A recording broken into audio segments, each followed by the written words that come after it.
Hello, this is Darrell Castle with today's Castle Report. This is Friday, the 3rd day of March in the year of our Lord 2023. And today I will be talking about the most dangerous powder keg in the world right now. That is the Crimean Peninsula, where Russia has its Black Sea fleet and where Ukraine has desires of reconquest. Crimea has very important strategic interest to both sides in this war and is therefore a powder keg that could explode in nuclear war at any time. I know that I talk about World War III and nuclear conflict a lot, but I'm not the little boy who cried wolf, because there really is a wolf out there right now. Crimea, as Vladimir Putin has said a few times, has more than military importance to Russia. Militarily, it is home to Sevastopol Naval Base, which is Russia's only warm water base. It provides Russia with a naval route from the Black Sea into the Mediterranean and from there into the Persian Gulf. It also has the military significance to Russia of preventing the West from using it to stage intermediate-range ballistic missiles as part of its plan to surround Russia. Crimea has spiritual significance to Putin, as he has said quite often. It is the location of the baptism of Saint Vladimir, who converted to Christianity, then brought the religion of Orthodox Christianity to Ukraine because he was born in Kiev. Then he brought it to all of Russia. That was around 987. And at that time there was no Ukraine and Russia, because it was just Russia. Without going into the entire history, it's important to note that in 1783, Catherine the Great took Crimea back from the Ottoman Empire, where it remained until the death of Stalin in 1954. Stalin's successor, Nikita Khrushchev, decided to cede it to the Soviet Socialist Republic of Ukraine, which became independent after the Soviet fall in 1989, but then it was just a Russian state, so he knew Russia would still control it in 2014. After the fall of the pro-Russian government in Ukraine, Russia recaptured Crimea. So Crimea is important to Russia for reasons I've stated, but it's also important to Ukraine. The capture of Crimea would mark the end of Russia as a great power. It would be a crushing, humiliating defeat that Putin could not possibly survive. Russia would no longer have a presence in the Black Sea and would no longer be a threat to the Ukrainian ports there. It would make future Russian attacks much more difficult. It would follow then that the Russian Federation would be weakened to the point of possible disintegration. The Undersecretary of State, Victoria Nuland, yes, folks, she's the one from the Nord Stream report, you might remember. She is now saying that the U.S. is supporting Ukrainian strikes on Crimea, which drew a stern reminder from Moscow that the Crimean Peninsula is a red line, the crossing of which will have consequences. Zelensky, in a news conference, said that Ukraine is preparing a large operation for the deoccupation of Crimea. I pray that U.S. leaders are unwilling to continue poking the nuclear bear, but evidence is, unfortunately, to the contrary.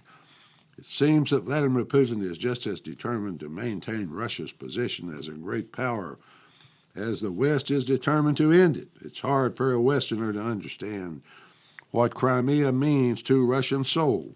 For example, during the siege of Crimea by the French, British, and Turks back in 1854 and 55, and the Germans and Romanians in 1941 and 42, the Red Army lost more men than the U.S. has lost in all of its wars and all of its history combined. Here is a comparison that makes Crimea's importance easy to understand. A quote from an unknown Russian, quote, "In the last resort, America would use nuclear weapons to save Hawaii and Pearl Harbor, and if we have to, we should use them to save Crimea," end quote. So Crimea presents the greatest threat of nuclear catastrophe that humanity has faced, greater than the Cuban Missile Crisis. Yes, because the two sides are already at war. There were no international powers back then encouraging the U.S. and the Soviet Union to escalate the conflict and launch those missiles. Kennedy made a very wise and mature decision to remove U.S. strategic missiles from northern Turkey, where they could be seen from Russia on a clear day. Khrushchev removed those missiles from Cuba. Nuclear brinksmanship, yes, but the players were wise. They cared about survival of their countries, not so in today's struggle. This war is very difficult to understand. It's extremely difficult to learn the truth about what is happening. Battle lines are always fluid in war, always changing from day to day. That is what the term fog of war means, in addition to the fog of war problems which obscure the battlefield. Propaganda is as intense as it has ever been. Reporting on the war by Western media seems to be completely controlled by U.S. government. I don't know if that's true or not, but it seems that way to me. It's hard to find any information about who is winning this war. There is so much propaganda to benefit the Ukrainian side that I look to other sources, such as Al Jazeera, Russia Today, and here in America, Colonel McGregor was instrumental in the tank battles that destroyed the Iraqi Revolutionary Guards during the first Gulf War.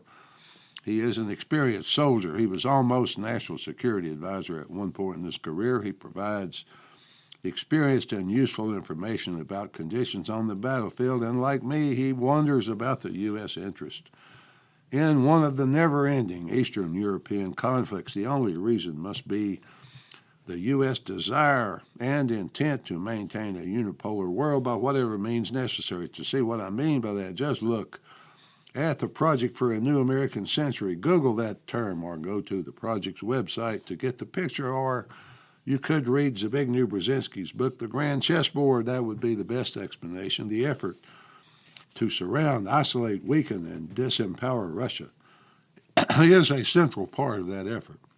But it is failing in many ways. Sanctions were imposed to destroy the Russian economy, isolate Russia from the rest of the world, but sanctions appear to have caused more damage to the U.S. economy and those of Western nations than Russia's. For example, Russian oil and gas revenue is higher than it was before the war. China and Russia buy all the oil that Russia can send to them on its fleet of 600 tankers. Sanctioned countries are working on it. Will reportedly soon have workaround systems in place to avoid being shut out of SWIFT, which is the international settlement system. The only thing the sanctions appear to have accomplished is to heighten international tension and conflicts and make the U.S. appear to be an international bully, using its world reserve currency status to bully others into compliance with its wishes. So, if the sanctions have failed, then who is winning this war?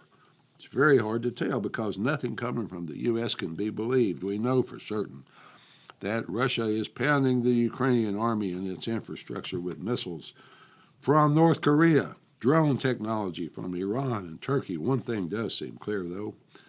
That is that if the sanctions are failing or have failed and the Russians really are winning on the battlefield, then only one choice remains for the U.S., and that choice is to escalate the conflict by sending more and better weapons. If that is true, and it seems to be, then how can the whole world be lined up behind the U.S.-supported Ukrainian side? You are correct in your reasoning that both things cannot be true at once. The truth is that only the U.S. and NATO allies are all in on Ukraine. The rest of the world, except for U.S.-supported Japan and South Korea, are openly trading with Russia in defiance of the sanctions. Even India, trying to play both sides in every conflict. Even India buys Russian oil in clear defiance of the sanctions. There is another way this war with Russia the U.S. is fighting has damaged U.S. security in addition to debt and forced confiscation of the labor of American citizens. It is dangerous depletion of American munition supplies. It takes years, not months or weeks, to replenish stockpiles that have been depleted. Many munitions plants in the U.S. have been closed since the fall of the Soviet Union more than 30 years ago.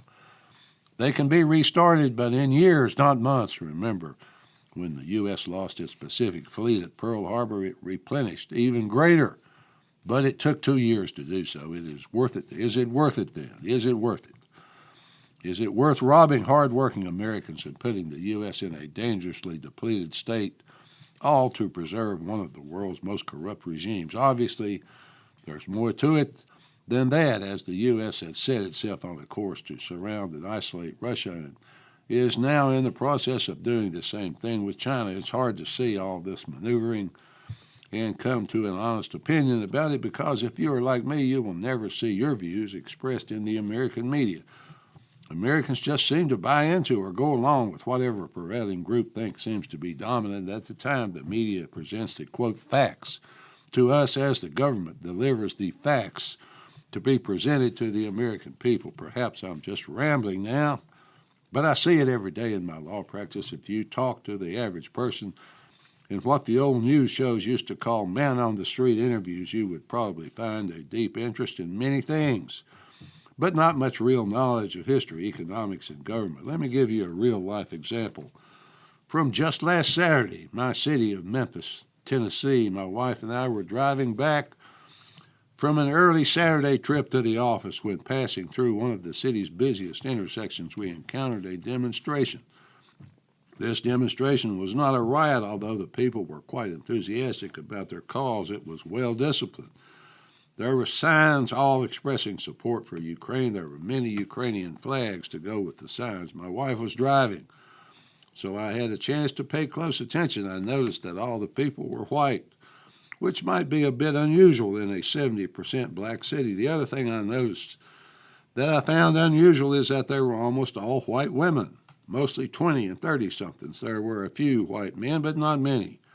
My estimate is about 25 or 30 people in two groups split on each side of the busy street. I was left to wonder how much they knew about Ukrainian and Russian history, or the history of Europe. For that matter, perhaps I'm wrong. Perhaps those people were not victims of mindless government propaganda, but instead were well educated in the current conflict. They just wanted to express support for the Ukrainian people in their struggle against Putin's brutal war of aggression. Perhaps, but I doubt it. Reports show that Americans are currently very concerned about political bias in news coverage. That comes because the biggest story in many years, Seymour Hersh's story about the U.S. blowing up the Nord Stream pipeline, not a peep from the media until finally. Yesterday, the Washington Post printed the story, but no investigation of the allegations. What major media outlet will present a balanced, impartial look at the Ukraine war? The warmongers have spent trillions getting the U.S. into pointless, unwinnable wars, but maybe, just maybe, the people are getting sick of the price. Finally, folks, who will utter a kind or even impartial word about Russia or Vladimir Putin in the U.S. media today? No one. Since the U.S. president views Putin as a devil, I guess that makes me advocatus diaboli, the devil's advocate. At least that's the way I see it.